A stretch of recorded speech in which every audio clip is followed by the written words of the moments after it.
Assalamualaikum warahmatullahi wabarakatuh. Gimana kabarnya teman-teman? Semoga dalam keadaan sehat. Kembali lagi dengan saya Firman Fathur Rahman.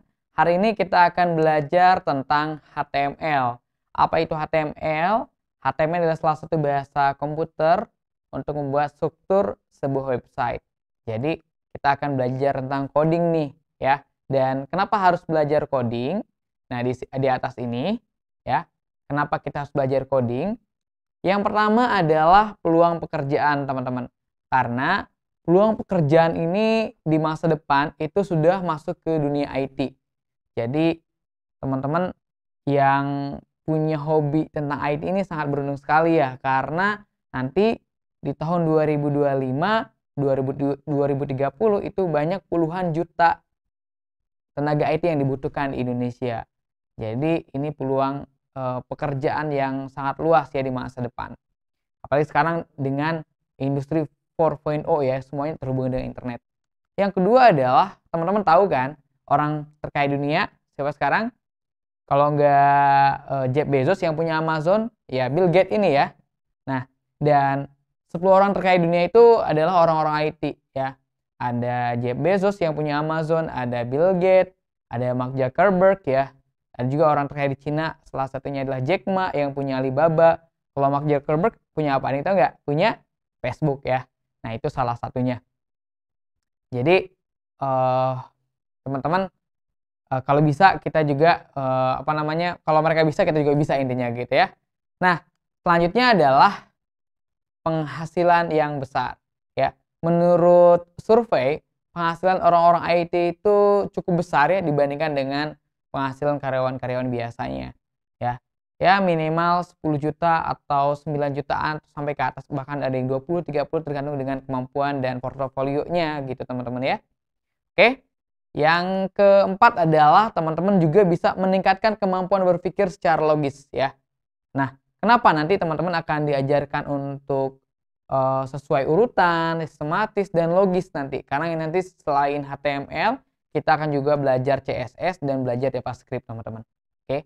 Dan selanjutnya adalah meningkatkan kemampuan dalam mengatasi masalah, teman-teman. Oke, di sini. Jadi teman-teman nanti akan diberikan sebuah permasalahan yang harus dijawab. Gitu. Oke, selanjutnya adalah setelah kita tahu kenapa kita harus belajar coding, tadi apa saja? Yang pertama adalah peluang pekerjaan yang luas, terus kita juga termotivasi menjadi orang yang kaya juga ya, karena kan kita sebagai muslim kalau ingin sedekah banyak harus jadi orang kaya kan, begitu ya. Nah, terus penghasilan yang besar juga, terus meningkatkan kemampuan berpikir secara logis, dan terakhir adalah meningkatkan kemampuan dalam memecahkan masalah, teman-teman. Oke. Oke, sekarang setelah teman-teman tahu kita akan belajar HTML, pertanyaannya sejarahnya seperti apa sih HTML itu, ya kan? Yang kedua perkembangannya kayak gimana, ini kepotong ya, nggak apa-apa lah ya. Nah, selanjutnya adalah apa itu HTML gitu ya. Dan yang selanjutnya adalah fungsinya untuk apa, dan yang selanjutnya adalah struktur penulisannya seperti apa, teman-teman. Oke. Nah, kayak yang pertama adalah tentang sejarah HTML. Oke, kita akan buat timeline seperti ini ya, teman-teman. Dan yang pertama tahun 1980 IBM itu membuat GML namanya. Apa itu GML? Di bawah ada nih ya. GML itu Generalized Markup Language, teman-teman. Ya. Selanjutnya 6 tahun kemudian, nah ISO mengganti nama GML ini menjadi SGML ya, tambah S-nya aja nih. Yaitu Standard Generalized Markup Language.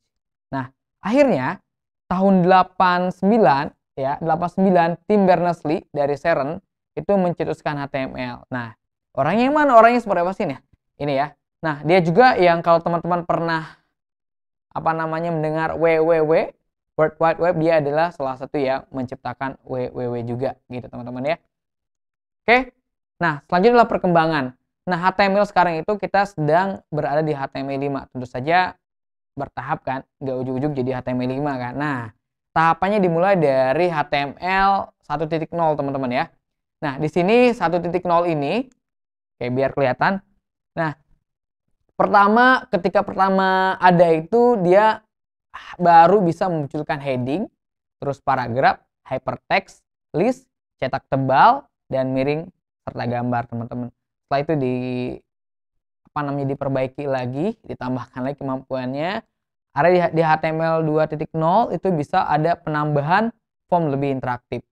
Nah, selanjutnya setelah di HTML 2 ini muncul lagi, diperbaharui lagi HTML 3.0. Nah, di sini ada penambahan tabel yang disebut dengan HTML+, teman-teman.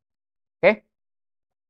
Selanjutnya adalah HTML 2. Jadi ada sedikit perubahan ya, penambahan mungkin fitur-fiturnya. Salah satunya adalah kemampuan teks sekeliling gambar ya, mirip koran ya, dulu belum bisa sebelum ada HTML versi ini. Nah, di sini background dan penggunaan script JavaScript, Visual Basic Script. Jadi bisa menambahkan script lain. Jadi HTML itu juga bisa disisipkan script teman-teman biar lebih interaktif gitu ya.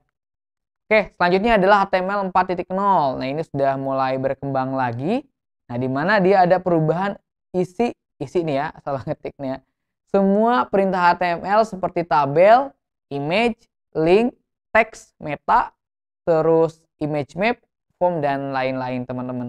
Oke, jadi HTML 4.0 ini ada beberapa perubahannya. Oke, selanjutnya adalah HTML 4.01 ya, menambah dikit lah ya, makanya hanya beberapa perbaikan dari versi sebelumnya. Dan yang terakhir adalah yang sekarang kita gunakan itu adalah HTML 5 teman-teman, di mana dia sudah bisa menggabungkan dengan CSS, HTML itu sendiri, dan JavaScript. Bahkan bisa digabung dengan PHP, Python, dan sebagainya ya. Oke teman-teman, itu perkembangannya. Jadi sekarang adalah HTML 5 dimulai dari HTML 1.0. Oke, setelah perkembangan, tadi kita akan jawab apa itu dimaksud dengan HTML.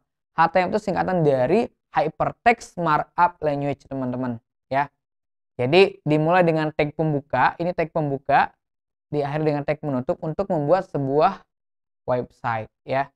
Untuk membuat struktur website, makanya di sini ada gambar ya untuk membuat sebuah bangunan kan, karena HTML itu memang strukturnya, misal footernya, headernya, titlenya itu dari HTML teman-teman ya. Jadi HTML itu adalah Hypertext Markup Language ya, Hypertext Markup Language yang terdiri dari tag pembuka dan tag penutup untuk membuat sebuah struktur website. Oke, teman-teman? Bisa dipahami ya. Nah, selanjutnya fungsinya cukup banyak teman-teman.